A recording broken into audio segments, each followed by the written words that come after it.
बहुत बहुत खुशामदीद। आपका आप प्रोग्राम देख रहे हैं न्यूज़ टाइम और न्यूज़ टाइम लेकर मैं हूं इशफाक गौहर। आज के न्यूज़ टाइम में जहां बात करेंगे लॉकडाउन के हवाले से, बात लद्दाख की करेंगे, बात कोविड-19 की करेंगे और योगी हुकूमत के एक और फैसले की भी आज बात ज़रूर हम करेंगे। लेकिन आज सबसे पहले एक बड़ी खबर से शुरुआत कर रहे हैं, जहां लॉकडाउन 4.0 आहिस्ता आहिस्ता करके अपने अख्तिताम की ओर आ रहा है, वहीं पर 5.0 की तैयारियां सरकार ने कर ली है और 5.0 के हवाले से माना जा रहा है कि बहुत जल्द हुकूमती सतह पर इसका अनाउंस भी किया जा रहा है। अगर मरकजी वज़ारत दाखिला की बात को हम देख ले तो इस बार जब नया लॉकडाउन सामने आएगा तो कुछ तरमीमें हमारे हाथ में होंगी, कुछ रिलैक्सेशन ज़रूर देखने को मिलेंगी। लेकिन इब्तिदाई खबरों के मुताबिक फ़िलहाल ये लॉकडाउन जो है मज़ीद 2 हफ्तों के लिए बढ़ाया जा सकता है और 11 ऐसे शहर हैं जहां पर लॉकडाउन के अंदर किसी तरीके की भी ज़्यादा नरमी देखने को नहीं मिलेगी। और वो 11 शहर कौन से हैं, क्या कुछ वहां पर हो सकता है,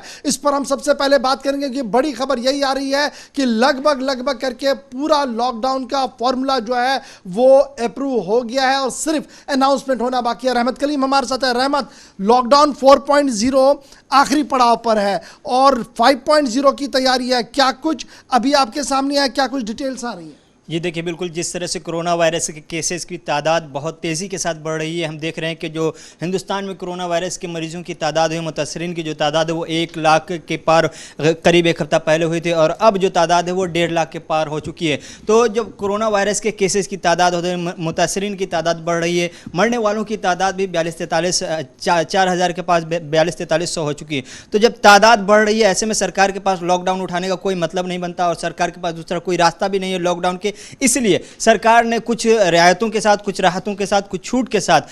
मन बनाया है कि लॉकडाउन 5 का भी ऐलान किया जाएगा। ये ऐलान 31 मई को पीएम मोदी के मन की बात का जो प्रोग्राम होता है उसमें हो सकता है, ऐसे सोर्सेस की खबरें हैं। लेकिन ये पूरे मुल्क में लॉकडाउन उस अंदाज में नहीं हुआ जैसे फर्स्ट लॉकडाउन हुआ था, बल्कि इसमें 11 शहरों का नाम तरजीहाती लिस्ट में है कि 11 शहर खासतौर से। बिल्कुल रहमत, लगातार हम देख रहे हैं जब लॉकडाउन 1 था, जब 2 में हम चले गए तो थोड़ी बहुत नरमी थी, जब 3 में आए तो और कुछ स्टेट्स के अंदर नरमी देखी, 4 में आते आते बहुत सारी चीज़ें खुल गई जो शायद क्रिटिक्स का मानना कि नहीं होना चाहिए था, आलमी इदारे सेहत का मानना कि अभी नहीं होना चाहिए था। अब जब हम 5वीं की ओर आ रहे हैं, वो 11 शहर कौन से हैं जिन्हें नोटिफाई किया गया है जहाँ पर बहुत कम जो है नरमी देखने को मिल सकती है? जी देखिए, बिल्कुल दिल्ली, मुंबई, बेंगलुरु, पुणे, थाने, इंदौर, चेन्नई, अहमदाबाद, जयपुर और सूरत, ये 11 शहर हैं जहां सब पाबंदियां सख्त रहेंगी लॉकडाउन 5 के दौरान। चूँकि यहां हिंदुस्तान में जो टोटल कोरोना वायरस के केसेज हैं 70% इन्हीं शहरों में है और इसमें भी अहमदाबाद, दिल्ली, पुणे, कलकत्ता, मुंबई, ये 5 ऐसे शहर हैं जो पूरे मुल्क में जो कोरोना वायरस है उसके 60% केसेज इन 5 शहरों में है। तो इन 11 शहरों को इस लॉकडाउन 5 में राहत मिलने की कोई उम्मीद नजर नहीं आ रही है। बकिया शहरों में कुछ राहतें होंगी, खासतौर से जो कंटेनमेंट जोन है उनको छोड़ करके बकिया इलाकों में जिम खाने खुल जाएंगे। कुल मिलाकर यह माना जाए कि 70% केसेस जहां पर होंगे वहां पर ज्यादा कोई रियायत नहीं होगी, जहां 70% से कम होंगी वहां पर मरकजी हुकूमत जो डिजास्टर मैनेजमेंट एक्ट के तहत इस वक्त पूरे मुल्क के अंदर काम चल रहा है उसमें कोई ना कोई नरमी जरूर देखने को मिलेगी। जी बिल्कुल, देखिए जिस इलाके में, जिस जोन में, खासतौर से जिन बड़े शहरों में ज्यादा मामलात हैं वहां राहत देने का या छूट देने का कोई मतलब नहीं बनता, क्योंकि कोरोना वायरस की वैक्सीन अब तक तैयार नहीं हो सकी है। ऐसे में लॉकडाउन ही वाहिद रास्ता है और जिन शहरों में ज़्यादा केसेस हैं उन शहरों को बंद रखने का फैसला यकीनी तौर पर आखिरी और पहला फैसला होगा, क्योंकि इसके अलावा कोई गुंजाइश नहीं है। इसीलिए सरकार लॉकडाउन 5 की तरफ जा रही है और दूसरा कोई रास्ता नहीं है। 31 मई तक के ये लॉकडाउन 4 की पीरियड खत्म हो रहा है और पीएम मोदी 31 मई को मन की बात का प्रोग्राम लेकर आएंगे और गालिब इम्कान है कि उसी प्रोग्राम में ये ऐलान भी हो और ये बड़ा ऐलान होगा। तो चलिए 2 हफ्तों के लिए लॉकडाउन जो है वो बढ़ सकता है। बहुत शुक्रिया रहमत कलीम आपका। 11 शहर ऐसे हैं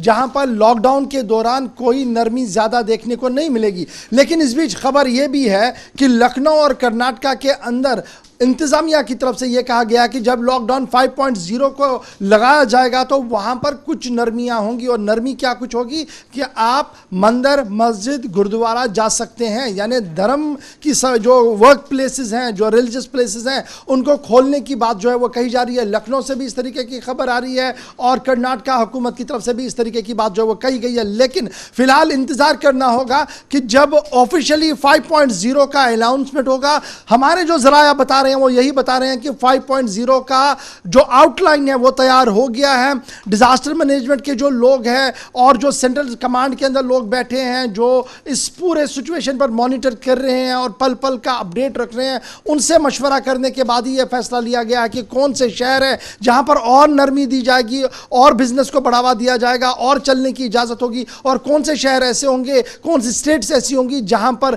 अभी ज्यादा कोई रियायत नहीं मिलेगी। लेकिन उस फहरिस्त में जो हमारे हाथ लगी है उसमें दिल्ली, मुंबई, मंगलोर, चेन्नई, अहमदाबाद, कोलकाता, पुणे, थाने, जयपुर, सूरत और इंदौर ऐसे शहर हैं जहां पर ज्यादा कोई फर्क नजर नहीं आएगा। यह बड़ी खबर हम आपको बता रहे थे। लेकिन अब जरा बढ़ते हैं अपनी दूसरी खबर की ओर, क्योंकि न्यूज टाइम है और न्यूज टाइम में बात करेंगे लद्दाख की। लद्दाख की बात इसलिए इंपॉर्टेंट है क्योंकि लद्दाख के अंदर पिछले कई दिनों से लगातार घमासान मचा हुआ है, और घमासान इस कदर मचा हुआ है कि मरकजी वजारत की दाखिला, वजारत खारजा और वजारत दिफा यानी तीन बड़ी मिनिस्ट्रियां एक साथ बैठकर मीटिंग कर रही है और स्ट्रेटजी को बना रही है कि आखिर किस तरीके से इसको हैंडल किया जाए। क्योंकि चाइना की जो आर्मी है वो अंदर आ गई थी गैलवान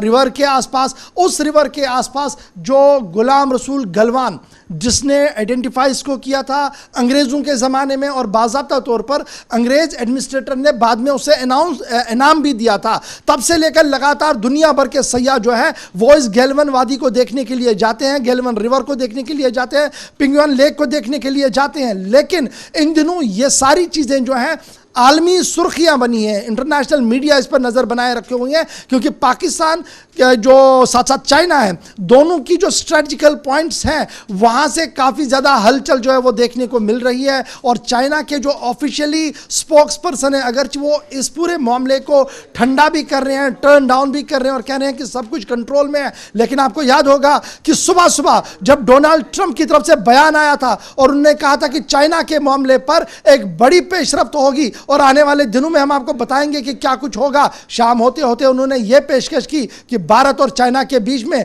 मध्यस्थता के लिए वो तैयार है। यानी सिचुएशन अभी भी आउट ऑफ कंट्रोल नहीं है। अगर डिप्लोमेटिक चैनल्स को यूज किया जाए तो बहुत कुछ हो सकता है। इधर आज पूरे दिन यूनिफाइड कमांड यानी जो हमारे टॉप आर्मी कमांडर्स हैं उनकी 2 रोजा इजलास के दौरान भी आज लद्दाख का मामला छाया रहा, और लद्दाख के मामले पर आज भी बात की गई कि किस तरीके से इस मसले को निपटा जाए। एक्सटर्नल अफेयर्स मिनिस्ट्री ने अपने सारे चैनल्स खोल दिए हैं, डिप्लोमेटिक चैनल्स खोल दिए हैं, लेकिन उसके बावजूद भी अभी तक ज़्यादा कोई पेशरफ्त वहाँ पर नज़र नहीं आ रही है। और इस बीच इमरान खान के ट्वीट भी हमारे सामने हैं जिन्होंने गैलवन वादी से लेकर दूसरे मामला पर अपनी बात सामने रखी है। हमारे साथ नवदीप छापरा जी ज्वाइन कर चुके हैं। नवदीप, किस तरीके से देख रहे हैं और क्या कुछ अब लेटेस्ट अपडेट अभी तक का है? जो आर्मी कमांडर्स की कॉन्फ्रेंस हुई है, क्या कुछ वहाँ से निकल कर आया है? देखिए, जिस तरीके से गौर दिखाने की कोशिश की जा रही है, जिस तरीके हम देख रहे थे कि कल से जो सिचुएशन थी वहाँ पर बहुत ज़्यादा पैनिक था, लेकिन हालात अभी भी वहाँ पर सुधरे नहीं है। लेकिन जो निकल कर सामने आ रहा है, चाहे अभी विदेश मंत्रालय चाइना की तरफ से जो बयान आया है कि स्थिति जो है नियंत्रण में है, हमारी नज़र पूरी बनी हुई है, कुछ भी ऐसा नहीं है। और दूसरी बात ये है, उन्होंने जो भी कहा कि पीएम मोदी और इससे पहले जो शी जिनपिंग के पीछे जो बैठकें हुई थी और उस पर जो फैसले हुए थे, हम उसका पूरी सख्ती से पालन कर रहे हैं। यानी कि चाइना अपने हवाले अलग तरीके से दे रहा है। लेकिन देखने की बात यह है कि कल से जिस तरीके से हलचल है, पीएम मोदी बैठकें करते हैं, उसके बाद आज सेना प्रमुख बैठकें करते हैं, तो उसमें ये जरूर है कि तनाव जो है वो कम नहीं हुआ है। कहीं ना कहीं जो है एक प्रेशर जो है वो लगातार चाइना की तरफ से कहीं ना कहीं बिल्ड किया जा रहा है। लेकिन ये भी हमें गौर देखना होगा कि आखिरकार इसके पीछे कारण क्या है, क्योंकि चाइना के अंदर जो हलचल देखी जा रही है, चाहे वो ताइवान के हवाले से हांगकांग को लेकर, जहां पर चाइना के अंदर एक कह सकते हैं विद्रोह छिड़ा हुआ है। दूसरा एक आरोप जो लग रहे हैं कोरोना वायरस को लेकर चाइना से जो उठा, और चाहे वो अमेरिका हो, ऑस्ट्रेलिया हो, तमाम जो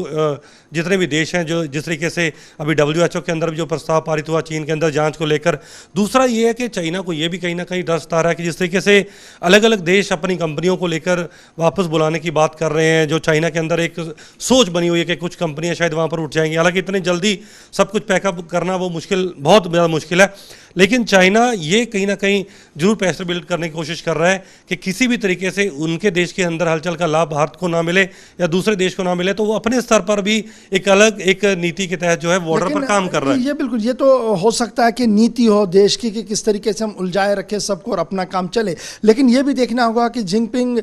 का जो सुबह का बयान हमारे पास आया चाइना के ऑफिशियल मीडिया ने, जिसे कोट भी किया, उनने अपनी फोर्सेस को कहा कि आप तैयार रहिए, वर्ष से वर्ष सिचुएशन से भी आपने हैंडल करना होगा। और आज जब विदेश मंत्रालय की बयान को हम देखते हैं, वो कह रहे हैं कि देखिए हम तो कोरोना के खिलाफ लड़ रहे हैं, भारत के साथ साथ है। सुबह एक बयान है, शाम को एक बयान है, लेकिन आर्मी कमांडर्स की जहां तक हम बात करें, वो पिछले 12 मीटिंग्स जो हुई हैं सबकी सब फेल हुई है, वो वापस जाने का नाम नहीं ले रहे। देखिए, इससे पहले भी जब डोकलाम के अंदर लगातार 2.5 महीने तक विवाद चला, लेकिन गौर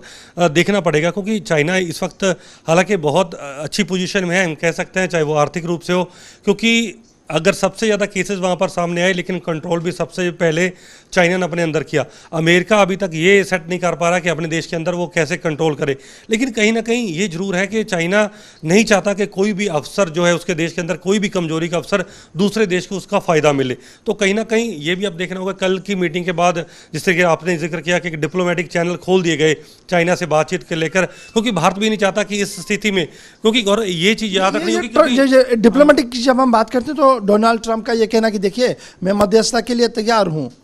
कैसे देखें इसको? नहीं, वो एक अलग है, लेकिन आपने गौर ये भी देखा होगा कि अमेरिका या बाकी देशों ने खुलकर आरोप लगाए हैं, कोरोना वायरस को चाइना वायरस का नाम दिया गया, और भी बहुत ज़्यादा डोनाल्ड ट्रंप खुलकर बोले हैं, WHO पर बोले, लेकिन भारत सरकार ने एक बार भी कभी जिक्र नहीं किया इसको चाइना वायरस या कुछ भी और नाम चाइना पे सीधे आरोप नहीं लगाया। लेकिन एक चीज़ और भी खल रही है गौर, वो साफ तौर पर यह है कि चाइना के साथ जो हमारा व्यापार बहुत ज़्यादा पहुंचा है पिछले कुछ सालों के दौरान, अब जिस तरीके से हमने ये कह सकते हैं FDI को लेकर नियम तय किए, चाइनी कंपनियों को यहाँ पर रोकने की कोशिश की, जिस तरीके से वो लगातार हमारे कंपनी को शेयर खरीद रहे थे, आपने भी देखा होगा। दूसरा ये कि आत्मनिर्भर भारत के तहत जिस तरीके से PM लगातार संदेश दे रहे हैं, तो कहीं ना कहीं अपनी कंपनियों को जो लॉसेज होने वाले एक तरीके को देखते हुए चाइना, और दूसरा कंपनियों की मूवमेंट ना हो या कहीं और बाहर की तरफ वो रुख ना करें, तो ये तमाम वो चीज़ें हो सकती हैं जिसको कह सकते हैं कि बॉर्डर पर एक तरीके की दबाव की नीति वो बनाई जा रही है। लेकिन डोनाल्ड ट्रंप का ये बयान मुझे लगता है एक समझदारी का उन्होंने सबूत दिया, हालांकि वो ऐसे बयान आमतौर पर कम ही देते हैं, लेकिन पहली बार उन्होंने बयान ऐसा दिया कि दोनों देशों के बीच एक तरीके का उन्होंने, क्योंकि चाइना को लेकर जिस तरीके से लगातार उन्होंने एक आक्रामक बयानबाजी की है, तो वो चाइना के साथ मध्यस्थता की बात कर रहे हैं, तो जाहिर सी बात है कि वो हवाला जो है उनका जो नजरिया है वो भारत को लेकर है कि वो नहीं चाहते कि इस तरीके की तनाव की स्थिति बनी, लेकिन अंदर क्या कुछ चल रहा है ये अब देखने की बात। चलिए, बहुत शुक्रिया। बात हो रही थी लद्दाख की। लद्दाख इसलिए फ्लैश पॉइंट बना हुआ है क्योंकि दोनों फौजें, इंडियन आर्मी और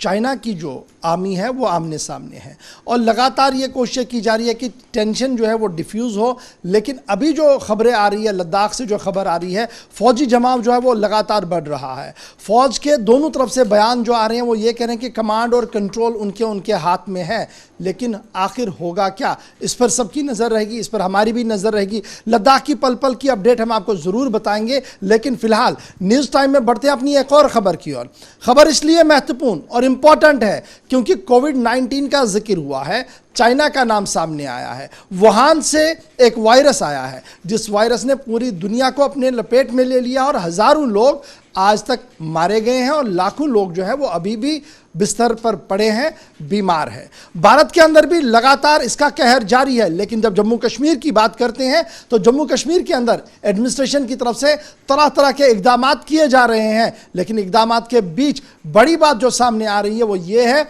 कि कुछ और मुश्किलें भी अब लगातार इंतज़ामिया को उठानी पड़ रही है। क्वारंटाइन फैसिलिटी को लेकर पहले ही परेशानियां तो बहुत है, लेकिन क्वारंटाइन फैसिलिटी के साथ साथ अब दूसरी परेशानी जो है वो उन लोगों की है जो बाहर से तिजारत के लिए जो गए थे अब वापस घर आ रहे हैं, और घर आने से पहले उन्हें क्वारंटाइन करना पड़ रहा है, और उनकी रिपोर्टिंग लगातार आ रही है। आज सबसे पहले आसिफ के पास चलेंगे, जम्मू का हाल अहवाल जानेंगे कि किस तरीके की सिचुएशन वहां पर है, क्योंकि जम्मू से लगातार पिछले 48 घंटों के दौरान जो खबरें मौसूल आ रही हैं वो ये है कि कोविड-19 के केस लगातार बढ़ रहे हैं, और ये बढ़ने की तादाद जो है ये अब इतनी ज़्यादा अलार्मिंग हो गई है कि डिपार्टमेंट जितने भी हैं, इसके साथ मुंसलिक डिपार्टमेंट जो हैं, उन्हें हाई अलर्ट पर कर दिया गया है। आसिफ, क्या कुछ लेटेस्ट अपडेट?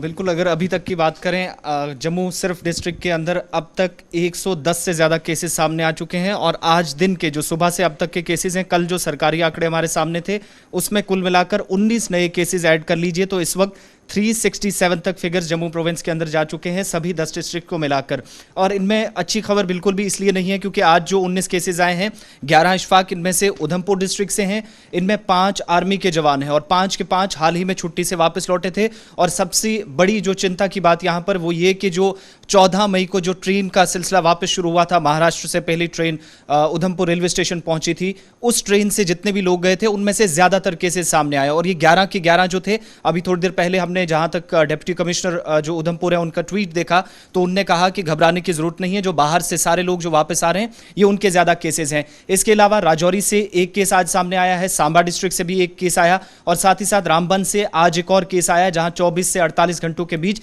31वां मामला सामने आया है। 5 केसेस पुंछ से सामने आए हैं, लेकिन सभी वो मामले हैं जो क्वारंटाइन सेंटर्स में रखे गए थे लोग और ऑलरेडी ये बाहर वाली स्टेट से वापस वहां पहुंचे थे। 367 का आंकड़ा। और जम्मू इस वक्त डिस्ट्रिक्ट जो अकेला डिस्ट्रिक्ट है सबसे ज्यादा इस वक्त टॉप ऑफ द लिस्ट है, जहां पर इस वक्त कुल मिलाकर बिल्कुल। आसिफ ये भी बताइएगा, जहां पर 110 का फिगर आ रहा है वहीं पर अब टेस्टिंग पर काफ़ी ज़्यादा सवाल उठ रहे हैं और टेस्टिंग टाइम पर नहीं आ रही है, रिपोर्ट्स टाइम पर नहीं आ रही है, डिले काफ़ी ज़्यादा हो रहा है, जिसको लेकर जो कोविड के पेशेंट है वो भी परेशान है और उनके घर वाले अपने तरीके से परेशान। बिल्कुल। पहले तो 2 तरह की शिकायतें आई थी। एक ये कि अगर क्वारंटाइन सेंटर्स में लोगों को रखा जा रहा है, वहां पर टेस्ट नमूने लिए जाते हैं लेकिन रिपोर्ट्स नहीं आती। अब जो नया मामला सामने आया वो ये है कि लोगों को क्वारंटाइन सेंटर भेज दिया जाता है लेकिन उसके बाद कोई पूछने नहीं आता। जब हमने अपने प्रोग्राम में मॉर्निंग शो में लगातार 2 से 3 दिन कॉन्टिन्यूसली इस न्यूज़ को फॉलो किया, हमने ये स्टोरी कवर की, उसके बाद अब ये खबर आ रही है कि जो मकामी सतह पर जितने भी क्वारंटाइन सेंटर्स जम्मू के अंदर बनाए गए हैं वहां पर टेस्टिंग फैसिलिटी बढ़ाई गई है,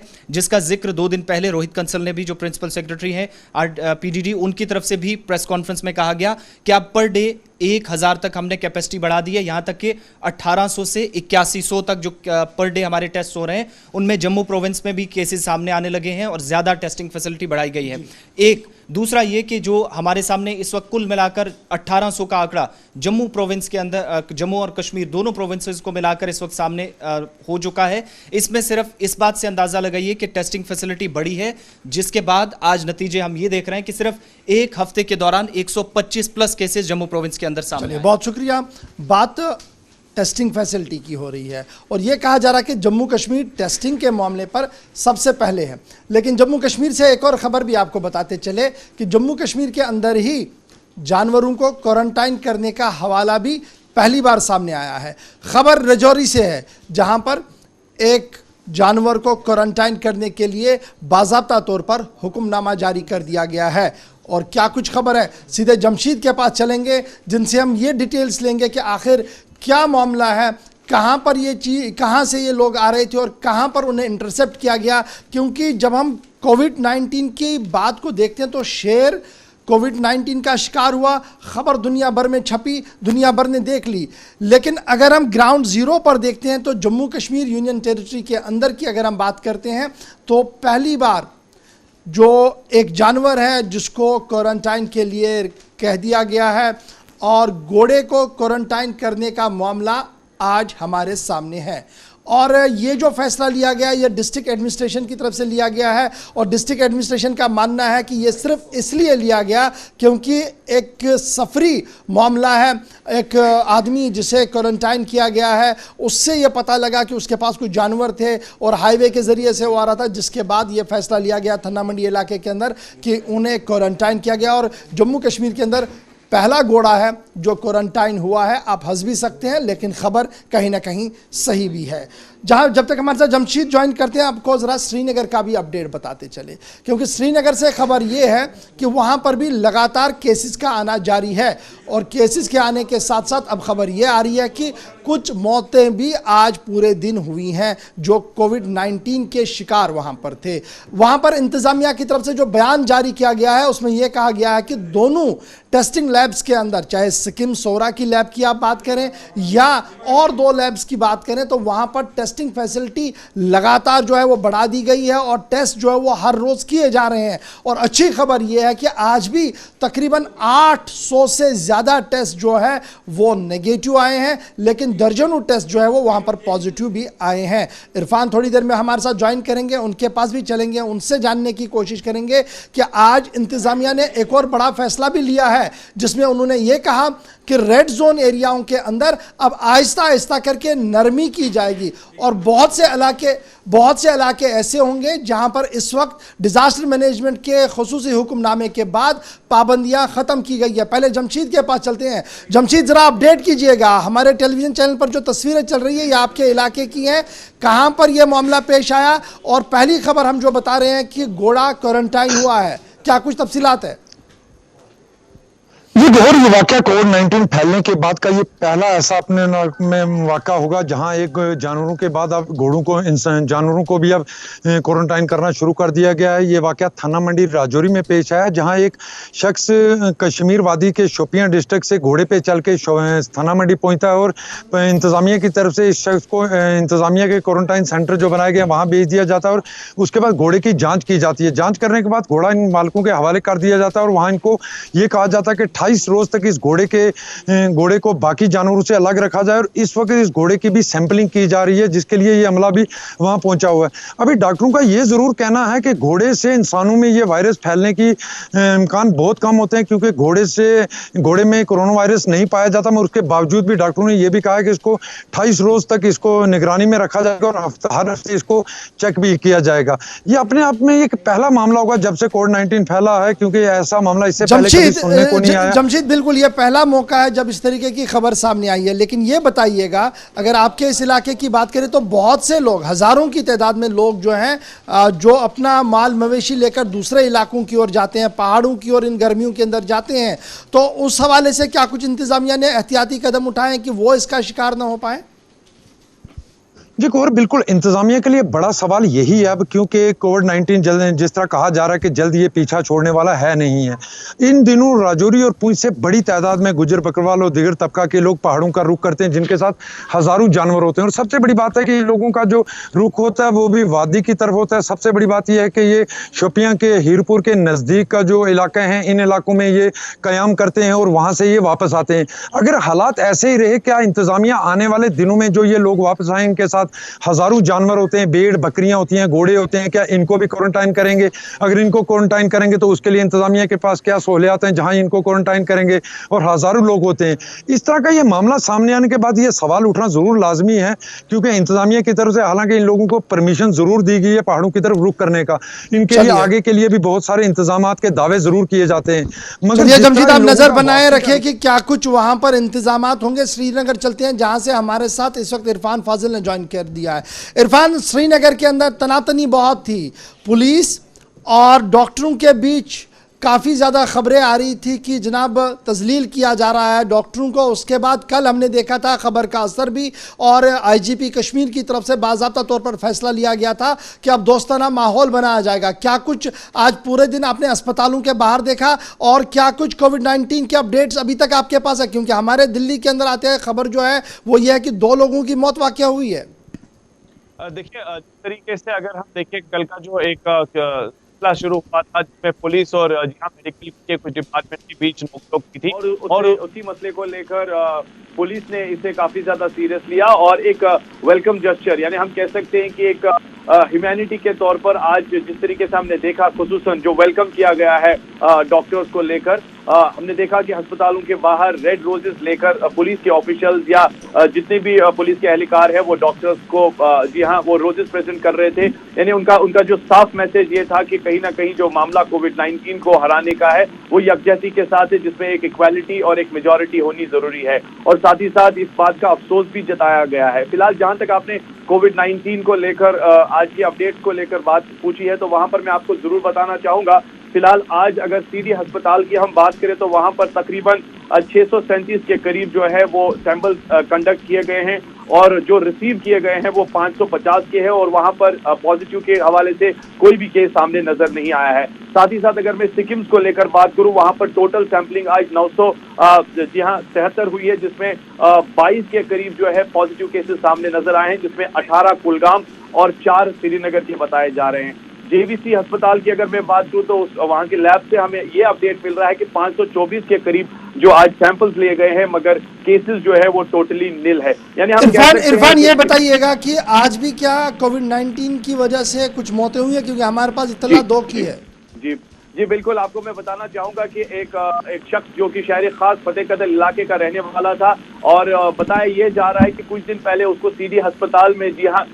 बिल्कुल एडमिट किया गया था और उसके जो मामला थे वो स्मोकिंग के साथ जुड़े हुए थे, जिसकी वजह से बाद में उसका ऑपरेशन भी किया गया और साथ ही साथ जो ही ऑपरेशन हुआ तो उसके बाद उनका जो टेस्ट है वो पॉजिटिव करार कर दिया गया है और उसके बाद चलिए बहुत शुक्रिया इरफान फाजिल हमारे साथ ज्वाइन करने के लिए। इरफान बता रहे थे कि लगातार टेस्ट पॉजिटिव भी आ रहे हैं और कुछ लोगों की मौत भी वाकया हुई है, लेकिन अच्छी खबर यह है कि रेड जोन्स को जो आइडेंटिफाई किया गया था वहां से पाबंदियां आहिस्ता आहिस्ता करके हटा दी है और थोड़ी देर पहले डिस्ट्रिक्ट डिजास्टर मैनेजमेंट कमेटी की तरफ से इत्तला जो दी गई है उसमें यह कहा गया कि डिजास्टर मैनेजमेंट कमेटी की असेसमेंट टीम ने पूरा मुआयना करने के बाद यह फैसला लिया है कि रेड जोन्स के अंदर पाबंदियां आहिस्ता आहिस्ता करके खत्म की जाए। अब जरा सीधे ये पाबंदियां जहां श्रीनगर के अंदर खत्म हो रही है, अब ऐसी खबर जो है वो नोएडा यूपी से भी आ रही है और नोएडा यूपी से यह खबर है कि वहां के डीएम की तरफ से बड़ी बात सामने रखी गई है और कहा गया कि देखिए पैरामीटर्स को चेंज किया जाएगा, क्योंकि जहां हम लॉकडाउन 5.0 की ओर जा रहे हैं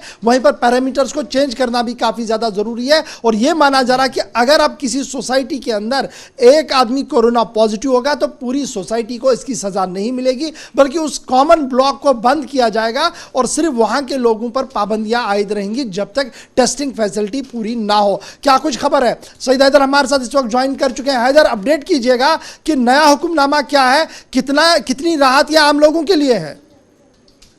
बिल्कुल गौहर साहब, ये गौतम बुद्ध नगर वालों के लिए एक अच्छी खबर है क्योंकि लगातार अगर कोई मरीज मिल रहा था पूरी सोसाइटी को सील किया जा रहा था, लेकिन अब परसों जब 2 पेशेंट इको विलेज सोसाइटी में मिले तो वहां के लोगों ने सोसाइटी सील करने का विरोध किया। जब शासन के लोग और उसकी टीम वहां पहुंची तो उन लोगों ने विरोध किया, उसके बाद समझा बुझाकर उन लोगों को भेज दिया गया, लेकिन डीएम ने इस पूरे मामले पर संज्ञान लिया। उसके बाद उत्तर प्रदेश गवर्नमेंट को एक लेटर लिखा और उसमें साफ तौर पर कहा कि ऐसा ऐसा मामला गौतम बुद्ध नगर में देखने को मिल रहा है क्योंकि यहाँ तकरीबन 10,000 सोसाइटी ऐसी हैं जो मरीज मिलने के बाद पूरी तरह से सील कर दी गई हैं और लाखों लोग परेशान हैं उसकी वजह से, क्योंकि हर चीज सामान वगैरह लेने में या जो डेली रोजमर्रा की सामान है उनको लेने में तकलीफें होती हैं। तो उसके बाद उत्तर प्रदेश की गवर्नमेंट ने उस ऑर्डर को पास किया और उसको संशोधित करते हुए कहा कि अगर कहीं किसी सोसाइटी में एक मरीज किसी टावर के अंदर मिलता है तो आप पूरी सोसाइटी को सील ना करें बल्कि उसे टावर को सील कर दें और पूरी सोसाइटी बाकी चालू रखें। तो ये एक अच्छी खबर है क्योंकि अब पूरी सोसाइटी को उसका खामियाजा नहीं भुगतना पड़ेगा। अगर कहीं कोई पेशेंट मिलता है तो उस सोसाइटी के टावर को बंद कर दिया जाएगा, बाकी पूरी सोसाइटी चालू रहेगी। क्या ये आज से ही इंप्लीमेंट होगा? हैदर, क्या ये आज से इंप्लीमेंट होगा या इसके लिए कुछ टाइम फ्रेम दिया गया है? ये आज से इंप्लीमेंट कर दिया गया है। इसमें एक चीज ये है कि अगर 2 मरीज मिलते हैं और 500 मीटर के दायरे में 2 अगर टावर आ जाते हैं तब 2 टावर सील किए जाएंगे। बाकी अगर दायरे में 2 मरीज हैं और 500 मीटर के दायरे में एक ही टावर आता है तो उस कंडीशन में एक ही टावर सील कर दिया जाएगा। और खबर ये भी है कि जो धीरे धीरे 10 सोसाइटी पूरी तरह सील हैं उनका निरीक्षण करने के बाद प्रशासन उनके बारे में भी कुछ जल्दी कुछ फैसला ले सकता है और धीरे धीरे वहां ढील दी जा सकती है। चलिए बहुत शुक्रिया हैदर हमारे साथ ज्वाइन करने के लिए। अब जरा उत्तर प्रदेश की कहानी भी आपको बताते चले, जहां पर योगी हुकूमत ने जो लगातार कोशिशें की थी कि जो लोग मजदूर कामगार बाहर से आए हैं उन्हें रोजगार मिले और उन्होंने जो अपील की थी उस अपील का असर जो है वो दिखना शुरू हो गया है और उत्तर प्रदेश की इंडस्ट्री यूनिट से वाबस्ता बहुत से लोगों की तरफ से इस बात का भरोसा दिया गया है सरकार को कि हजारों नौकरियां फराहम की जाएंगी। संजीव कपासिया इस वक्त हमारे साथ है। संजीव, अपडेट करें, योगी की अपील का असर इंडस्ट्री पर कितना नजर आ रहा है अभी? देखिए, योगी सरकार जब से प्रवासी मजदूरों ने उत्तर प्रदेश में गोहर आना शुरू किया है तब से ही उत्तर प्रदेश के मुख्यमंत्री इस बात पर जोर दे रहे हैं कैसे रोजगार पैदा किए जाए और आज सरकार को उस समय बड़ी सफलता मिली जब एक उद्यमियों के ग्रुप ने 5 लाख कामगारों की सूची डाटा उत्तर प्रदेश की सरकार से मांगा है। उत्तर प्रदेश की सरकार ने भी स्किल्ड और नॉन स्किल्ड कामगारों का डाटा इकट्ठा करना शुरू किया है। इसके अलावा मुख्यमंत्री योगी आदित्यनाथ ने अपनी टीम 11 की बैठक में अपने अधिकारियों को साफ तौर पर ये निर्देश दिए कि उद्यमियों को जो भी दिक्कत आती है, जो भी उनकी समस्या आती है, उस पर त्वरित कार्रवाई करते हुए उनकी समस्या का निदान किया जाए ताकि हमारी जो अर्थव्यवस्था जो नीचे चली गई थी, अर्थव्यवस्था जो हमारी बेपटरी हो गई थी, उसको पटरी पर लाया जा सके। इसके साथ साथ उत्तर प्रदेश के उन तमाम कामगारों को रोजगार दिया जा सके जो लोग बाहर से आए हैं या जो लोग उत्तर प्रदेश में भी रहते हैं गौहर। संजीव तो संजीव, लगातार एक चीज जो काफी ज्यादा क्रिटिक हो रही थी, जिसमें योगी ने कहा था कि जो लोग बाहर से आएंगे उन्हें प्रायर परमिशन लेना पड़ेगा, और माइग्रेट कमीशन के लिए इस हवाले से बात उन्होंने कही थी। लेकिन अब वो ऑर्डर शायद वापस लिया गया और माना जा रहा है कि जो अपोजिशन का प्रेशर था उसको देखते हुए यह फैसला लिया गया है। बिल्कुल, सरकार की कार्यप्रणालियों पर उत्तर प्रदेश का विपक्ष, बल्कि यूं कहें समूचा विपक्ष, चाहे कांग्रेस की बड़ी नेता प्रियंका गांधी हो, चाहे उत्तर प्रदेश के पूर्व मुख्यमंत्री और सपा के मुखिया अखिलेश यादव हो, या फिर बहुजन समाज पार्टी की सुप्रीमो मायावती हो, सरकार की कार्यप्रणालियों पर सवाल उठाती रही। और जब ये बिल लाया गया था कि अप्रवासी मजदूरों को यहाँ पर परमिशन लेनी होगी या बाहर जाने के लिए भी परमिशन लेनी होगी, तो इसका समूचे विपक्ष ने एक सुर में विरोध किया था, और अब सरकार ने इसको बदल दिया है। लगातार अब सरकार इस बात पर जोर देगी गौहर कि कैसे उत्तर प्रदेश में रोजगार को बढ़ाया जाए, कैसे हमारे अपने कामगारों को यहीं पर रोजगार की व्यवस्था की जाए। इसके लिए उद्यमियों को बढ़ावा देना सरकार ने शुरू कर दिया है। बहुत बहुत शुक्रिया हमारे साथ ज्वाइन करने के लिए। ये थे संजीव कपासिया, जो बता रहे थे कि उत्तर प्रदेश के अंदर सरकार की कोशिशें आहिस्ता आहिस्ता रंग ला रही है, लेकिन हिज़्ब इख्तिलाफ अपोजिशन लगातार तनकीद भी सरकार के फैसलों पर कर रही है। फिलहाल मेरे साथ न्यूज़ टाइम में इतना ही, बने रहिए हमारे साथ, खबरों का सिलसिला लगातार जारी है।